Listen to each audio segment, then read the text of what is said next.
You are Locked On Dodgers Postcast, part of Locked On Sports Los Angeles on the Locked On Podcast Network. Your team every day. Well, that sucked. It's been a fun season, right? It's been a good ride. Not like we expected the Dodgers to get out of the first round. Oh, well. They had a shot tonight. They could just play some freaking defense. Oh, that's too hard.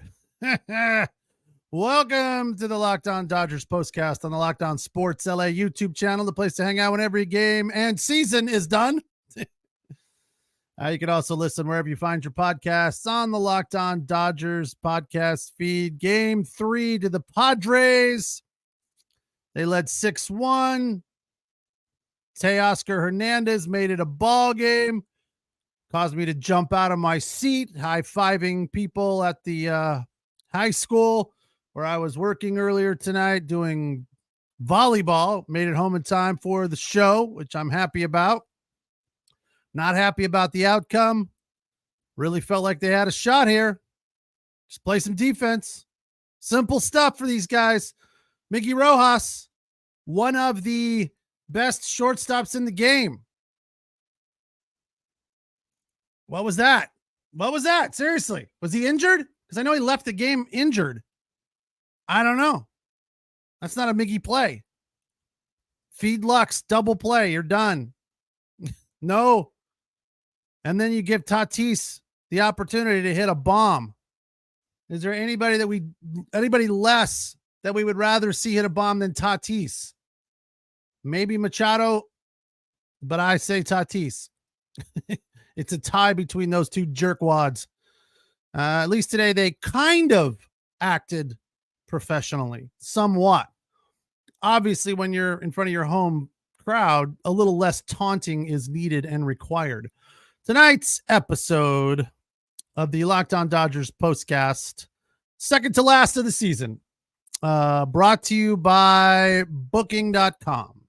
Yeah, the right stay can make you a fan of any city, even your baseball rivals. Book today on Booking.com, the official accommodations partner, Major League Baseball. Get the Booking.com app today. Before we move on here, I have been negligent. I promised a shout out to my step-grandson, Everest, who was really lacking the postcast, starving for a little postcast during the bye week for the Dodgers. So I said, well, I wish the Dodgers were playing too. I feel like they'd be in a much better spot if they weren't sitting around playing sim games and whatnot. Everest resorted to watching the Chargers postcast and the Trojans postcast, both of which did not go well when it came to winning and losing. So yeah, things have not been good here on the Locked On Sports LA YouTube channel of late. But Everest is still hanging in there, and I appreciate you, dude. You're my number one fan. You're my guy. Other than the regulars over here, Craig, BC, handful of guys that come in every night. A few of them are not there yet. They are probably frustrated like me, drowning their sorrows. Victor is blaming this on Buehler. Sorry, Victor. Don't know what game you were watching. This is not Buehler's fault.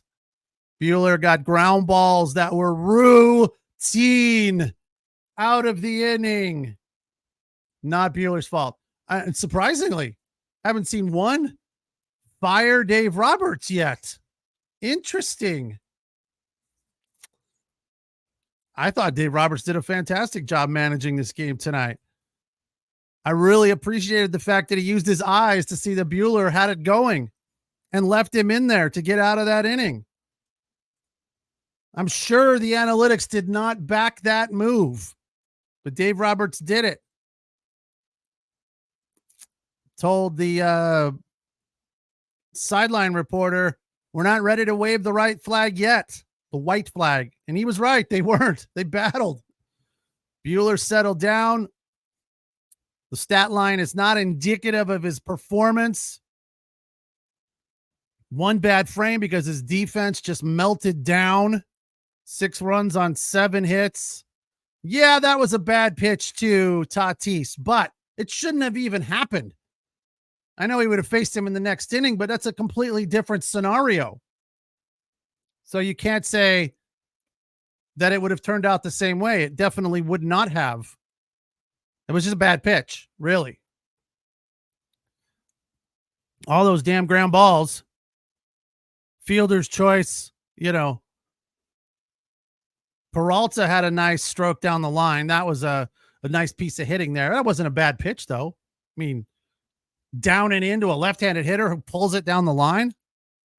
The pitch to Tatis was cheese. I mean, that was right over Main Street. So I'm not putting this on Dave Roberts. I'm not putting this on Walker Buehler. I hate to say it, but it's on Miggy Rojas. It's on the defense. And, I say this frequently. You learn something new in every single baseball game you watch. Or you see something you've never seen before. Oh, there's our first fire Dave Roberts. Time to fire Roberts. Yeah, it's his fault, Michael. His fault. Oh, you guys. Just resort to the fire Dave Roberts. Got to change everything. As much as I think the season is over because of the stats, the team that wins game 3 of its series when it's tied 1-1 goes on to win the series like 75% of the time. And the Dodgers have who knows what going on tomorrow on the mound. Landon Knack will start, but then from there, who knows? The bottom line here is the defense did not do their jobs and the offense did not do enough. Mookie Betts showed up. I don't know if you heard the story about Betts or not. It was a fantastic story. Something I said that Max Muncy would get in the cage and take 300 or 400 strokes. I said Mookie Betts needs to, and sure enough, he did. He was in the cage yesterday just trying to hit his way out of a slump, and did. Shohei Ohtani, not good enough. Not good enough. A broken bat single. We need more from him in clutch positions. Striking out looking for Shohei Ohtani late in the game is unacceptable. Swing the freaking bat. I don't care if it was technically not a strike, because it wasn't. I mean, it was on the black at best. At best. You are Shohei freaking Ohtani. Take the bat off of your shoulder in the 8th inning. That was ridiculous. The strikeout in the 1st inning wasn't much better.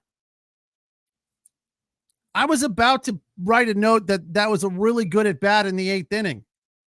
Fouling balls off. Good eye. But you can't be looking for tight pitches when it's a 1-run ball game and you're Shohei Ohtani. Foul that off. Put it in play. Something. Leadoff hitter. Leading off the inning. And then he strikes out looking.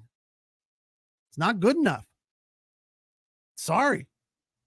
Not putting it on him, but, between the 3 of them, top of the lineup, 1, 2, 3, 4 hits. Freddie had 1. Freddie was okay. Gamer. Battling with the bad ankle. But Teo with the grand slam. Muncy's been a disaster. Not really a disaster. He was okay in one of the games. He had a couple of hits. I guess that was the 2nd game. Will Smith has been a no-show. God, what a waste of an at-bat from him every time he came up. Gavin Lux, another very, very tough night. Tommy Edman 0 for 3. Rojas did get a hit. Pajes looked terrible. Fouling balls off, but I saw that coming when he kept fouling off sliders and fastballs. I'm like, He's going to throw him a curveball at some point here. And Pages is going to be all out in front of it, off balance, because Pages has one swing and it's massive. You know, that you have that thought in the back of your mind. Maybe Pages can yank one out of here. They make a mistake, but they didn't. Strike three, you're out. So the pitching, look, Padres won this game with taking advantage of Dodger mistakes and better pitching. Not much better, tiny bit better, little bit better. Wasn't a massive discrepancy, but that's what happens in October. You know, you play defense, Dodgers win this game. By the way, 6-5 the final. Padres now lead the series 2-1. And I forgot to tell you about the thing I learned tonight that I didn't know. Every game you learn something or see something you never seen before. I'll tell you what that is after the break. Stumbled right into a brilliant tease. I'm Pete Fox. It's the Locked On Dodgers Postcast and the Locked On Sports LA YouTube channel, the place to hang out. When every game is done, you can always listen wherever you find your podcast on the Locked On Dodgers podcast feed.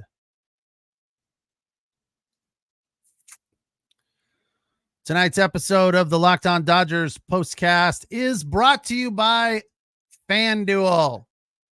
Hey, NFL fans, you can start the season with a big return on FanDuel, America's #1 sports book. So when you get a hunch in the middle of the game, you can check out the latest stats, view live play-by-play, and so much more on the same page where you place your bets. You'll get started with $200 in bonus bets guarantee when you place your first $5 bet. Download the app or do it online at FanDuel.com. Tonight's episode also brought to you by Game Time. Game Time has a new feature called Game Time Picks that makes getting tickets for your favorite live events even easier. Game Time Picks filters out the fluff to show you only the incredible deals on great seats so you don't have to waste time searching through thousands of tickets.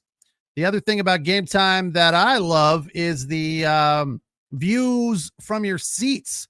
Sometimes you try to walk a tightrope, fine line of getting a better deal. And maybe if I go just one section over, it'll be all right. And I'll still get a good view and save a little money. Maybe not. Maybe you go over there and you're like, yeah, you know, that section just over there is so much better. Well, you can tell with the view from your seats.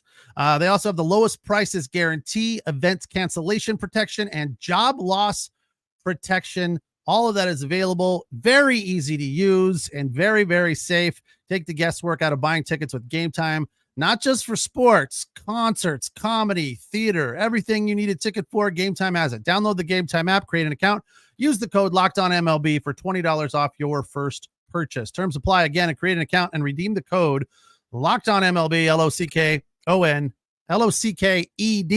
LOCKEDONMLB. That's how you spell it. For $20 off, download Game Time today. What time is it? It's game time.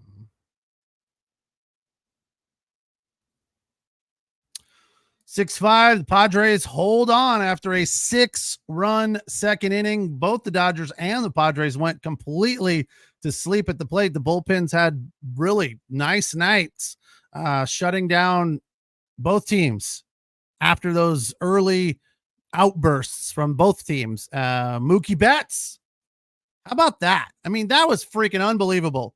Home run down the left field line again. Jurickson Profar almost snagged it again. It went off of his glove. And like, how about Mookie being just like the greatest dude ever?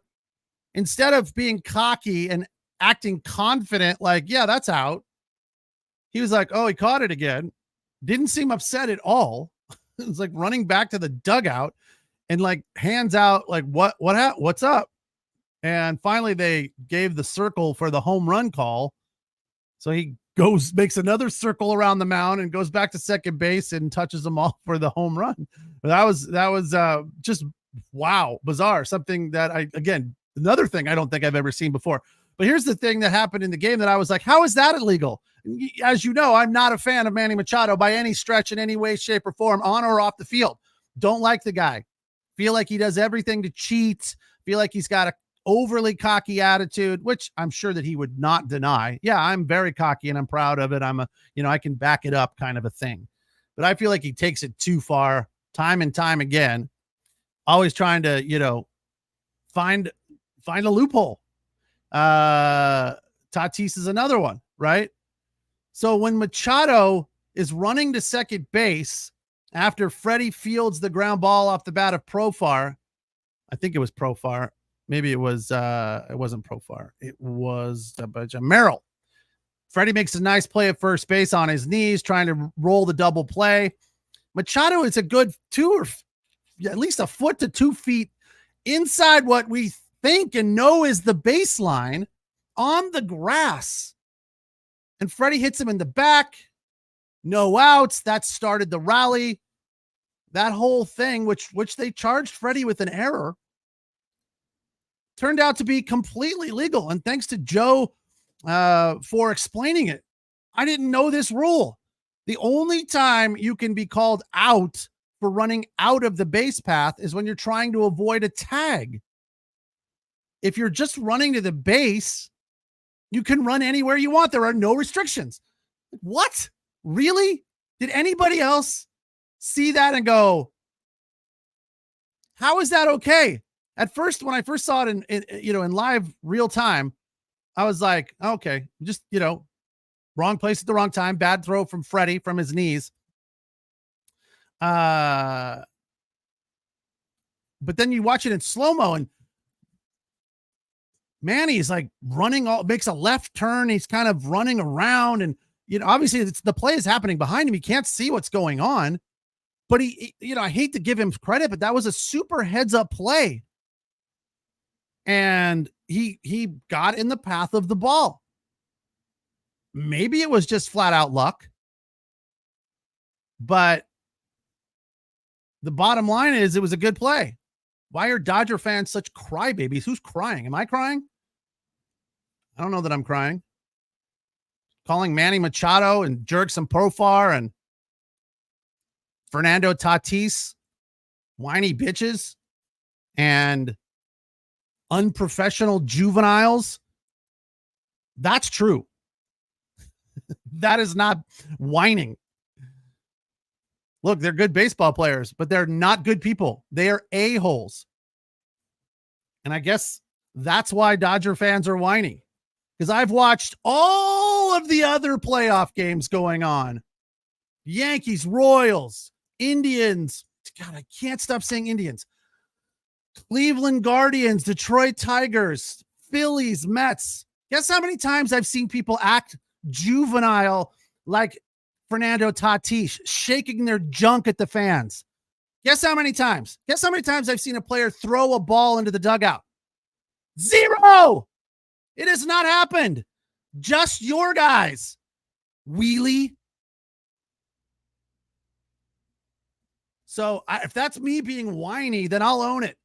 I'll own it the same way that Tatis and Manny own being jerks and being a-holes. And look, it's working. And the thing that pisses me off more than anything about it is that you can't get pissed about them being jerks because that's what they want. And I know they're not watching me or listening to me, but the fans that are at the stadium that are getting mad at these guys for acting like jerks, which is the natural reaction, is exactly, you're feeding into them. You're playing into their hand. It's exactly what they want. Just like, I know this is probably going way back for a lot of you, but just like the Detroit Pistons in the 80s, Dennis Rodman, the bad boys, that's what they wanted. They were jerks. Now look, baseball and basketball, when it comes to closeness and that sort of behavior, is very, very different. But you can't argue that those guys are a-holes. Cocky, juvenile. I mean, that's the biggest story all over the internet when it comes to social media and baseball over the last few days. Manny Machado throwing the ball into the Dodger dugout. Oh, I do that all the time. I wasn't throwing it at Dave Roberts. Yeah, right. And then Tatis out in the outfield making hand gestures. Like, what is this? Like, what are you doing with your hand? What are all these hand gestures that he's making at the fans? Like, I love you, hang loose. I don't know what he was doing. And then he's out there like shaking his junk around, gyrating his hips at the fans. Show me another player in professional baseball that is doing that in the middle of a playoff game to taunt the fans. It's not happening. So, yeah, I guess we're whiners and your guys are juveniles. So, anyway, yes, you guys are. Jose is pretty much right on here. Mets and Padres. Ooh, that's going to be a winner. Half of the United States won't care except for San Diego. And this one is even more of a wah, wah. I can bet you there is one guy that is praying that this does not happen. Rob Manfred, Tigers, Royals. Because at least if the Yankees are in there, it could be Yankees, Mets. And that would be great for baseball. Obviously, everybody wants to see Dodgers, Yankees. Look, still not over. Got to win one more. Anything is possible. Joe Musgrove being out does help the Dodgers. They got a shot tomorrow. It's not done yet. Not looking good. The numbers are definitely not in their favor. Nando is not firing Dave Roberts. He's firing Miggy Rojas. Oh, yeah. I'm kind of with you on this. Padres will get annihilated in the next round. The Dodgers team is just some emoji. I can't tell. Yeah, I don't know. I feel like the Padres are definitely hot. There's no way to argue that, especially at the plate. Their pitching is questionable. Yu Darvish is the only one that's impressed me so far. Dodgers got to Michael King. Not enough, but they got to him. 5 runs on 5 hits, only 3 Ks, 2 home runs. And then the mustachioed guy who pitched a couple days ago, first game of the series, whatever his name is, I've already forgotten. Mr. No-hitter and near perfect game. They got to him too. Dylan Cease. So I'm not terribly impressed. Starting pitching is going to win the World Series, as it always does. Usually it's bullpen. You could like flip a coin. Is it bullpen that matters more, or is it starting pitching? I could go either way. The fact is that the Dodgers can't get out of the first couple of innings ahead. They were up 1-0. It was the first time they scratched first in this series. But then they're down 6-1. I mean, again, that's not Buehler's fault, but it happened. So Shohei Ohtani had a .429 batting average against Michael King. Didn't broken bat single. Not enough. Padres put up 16 runs and 5 home runs in the first inning of the postseason this year. So the fact that Dodgers got out of the first with a 0 from the Padres, holding them to no runs, was a victory. They can play defense in the second. They don't give up 6. They give up 2 maybe. It's a 2-1 game. Completely different ball game. Walker Buehler did more than enough. Second inning, though, for the Dodgers, they gave Michael King a 7-pitch inning. Like, that is handing him a gift wrap inning. Go up there and watch some pitches. Foul some pitches off. Make him work. Battle. Brutal. And then the way the Dodgers performed with 2 strikes, that was also brutal.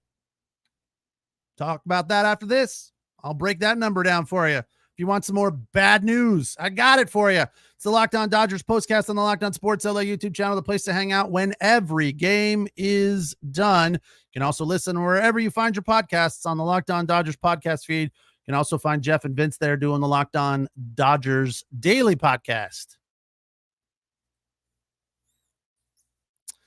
Tonight's episode of the Locked On Dodgers Postcast is brought to you by Booking.com. Booking.yeah. Explore those U.S. cities you always secretly wanted to learn more about. Keep tabs on your rivals with hotels, beds and breakfast, vacation rentals, resorts, and so much more on Booking.com. You might just find your perfect stay even in your baseball rival city, even during the postseason. Maybe it's time to taste your baseball competition stadium cuisine. Luckily, on Booking.com, you can find the stadium stay that is just right for you. With Booking.com, there's a wide variety of choices across the U.S. You can go incognito to all your baseball rivals' city, but I recommend showing up and sporting your team colors. Booking.com can help you book a stay that's close to your home team or your rival's stadium, from hotels that overlook the stadium to family-friendly resorts to cute beds and breakfast. Booking.com has so many choices across the U.S. The right stay can make you a fan of any U.S. city, even your baseball rivals. Booking.com, Booking.yeah. All right, Dodgers lose this one, 6-5. The reason I think we're a little frustrated and depressed at this point is that the 75% number, the team that wins game 3 of a 5-game series when it's 1-1 goes on to win the series 75% of the time. So I guess we could say, well, 25% of the time, the other team wins. So I'm saying there's a chance. Dodgers have to be better with 2 strikes. Again, Walker Buehler got ground balls, but I believe I wrote this down in the second. I think there was a couple more. 4 out of 5 with 0-2 counts in the second inning. 4 of 5 they got on. Granted, there was ground ball errors and outs that were not executed properly. So I think it ended up being 5 of 6, not more. Freddie with the bad throw into Manny Machado's back, and then Miggy trying to do it himself. And I just want to wash that inning from my head. Tom wants to get rid of Freeman. The only thing he's hurting is the team, is his selfish player. Hall of Famer, selfish. I'm glad to see I'm not the only one that's overly emotional and frustrated right now. Freddie Freeman, selfish. Wow. That's a stretch. That's saying something. Nando's even in on it. Nando's trading back to Atlanta. Oh my God. He got a hit tonight. Did you guys miss that? More than Will Smith, more than Max Muncy. Trade Freddie Freeman, the Hall of Famer. What if Mookie only got 1 hit tonight? You ready to get rid of him too? Remember, coming in, Mookie was 0 for his last 22. I was off by 1 a couple days ago. I said 0 for 23. It was only 0 for 22. But you know what he did? And this is a lesson for you and your kids. You know how you get out of a slump? Hard work. Hard work. Mookie Betts went into the cage and took 300 hacks. Got himself out of that slump by working hard, nose to the grindstone, busting his ass. So Mookie Betts deserves a tip of the cap today. Shohei needs to be better. Freddie was fine. Don't think Freddie's a selfish player. We need more from Max Muncy and Will Smith and Gavin Lux. That's what happened in game 1. That has been a cornerstone to success for the Dodgers. The bottom of the lineup being productive. They don't have to prop them up at the top of the lineup, but they got to be productive. They got to contribute. This over, except for Miggy, Max over. So that's 4, 8, 12, 15, and then Pajes 0 for 2. So he scored a run because he was a, pinch runner. How did he score a run? That's weird. I don't remember that at all. Anyway, 0 for 2. So the bottom lineup, 0 for 17. That's despicable. So It's just, you got to get more offense and play some defense and hope the pitching holds up tomorrow. And then if it doesn't, we sit here and say, we'll get them next year. When Shohei's pitching, it'll be so very different. And we'll have to listen to everybody ranting and raving. Dave Roberts needs to be fired. I can't wait. BC. Get your best fire Dave Roberts rants. Oh, it's Nando. Sorry. But I feel like BC's on that too. Where did you find this stat? We're going to wrap up with this stat, BC, because this is deep. Dodgers are 1-52 in the postseason when trailing by 5 runs. Now that is a baseball stat if I've ever heard one. Of course. How often? You don't come back from 5 runs very often. But thanks for digging that up. That's awesome. That's beautiful. All right. We'll call it a night. Thanks, you guys, for watching. Thanks for listening. Thanks for participating. And I'm going to do my best to be positive. And I'm going to just do reverse psychology. I'm just going to pretend like they've already lost. I'm already focusing on the rest of the football season, getting ready for spring training and some hockey, right? That's what we should do. It's over.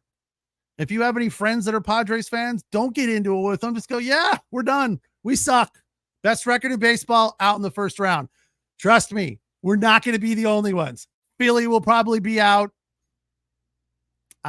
New York, I don't know. That Royals team is gritty. And I feel like Cleveland, the Guardians, have the best shot of the teams that had the bye. I think it could be 3 of the 4 will be out. And that would be some solace to me. Yes. That would be giant rationalization on my part that this playoff system is not right. It's not good. It needs to be adjusted. It needs to be revamped because it is not fair to the teams that go out and win the most games during the regular season. If 3 of the 4 are eliminated, and that's what I think is going to happen, how is it fair that the 1s and the 2s get eliminated when the 4s and 5s and 6s keep playing? It just doesn't seem to be right to me. That's not how you want it. You want the best teams in there till the very end, right? You don't want these upstarts winning. But anyway, I was saying goodbye and good night. So have a good one. Drink a cold one for me. We'll talk tomorrow. Game 4, Landon Knack starts for the Dodgers. First pitch a little after 6 o'clock at Petco in the Gaslamp, and we will talk right after. Have a good night. Take care. Talk to you later.